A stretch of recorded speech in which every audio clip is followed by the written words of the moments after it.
In the heart of Berlin stands a chilling reminder of the past, a guillotine, notorious for being history's most brutal execution method. Used extensively during World War II, this device was instrumental in the Nazis' reign of terror. Originally invented in the late 18th century, guillotines were designed for swift and supposedly humane executions. But under the Nazi regime, the Berlin guillotine took on a sinister role. In the early 20th century, the Nazis used it as a tool of fear, executing thousands deemed enemies of the state. This was not just a method of execution, it was a statement of absolute power. Set in the infamous Plötzensee prison, the guillotine became a morbid symbol of the ruthless efficiency of the Nazi judicial system.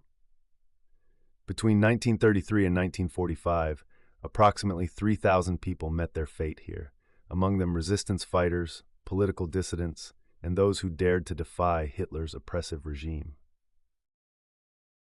The guillotine's terrifying legacy was its ability to instill both dread and compliance. Public trials were often held to showcase the fate awaiting those who opposed the regime.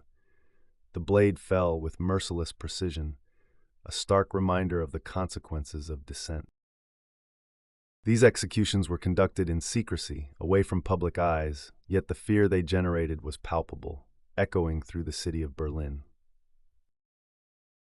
After the fall of the Nazi regime, the Plötzensee prison continued to operate, but the guillotine was never used again.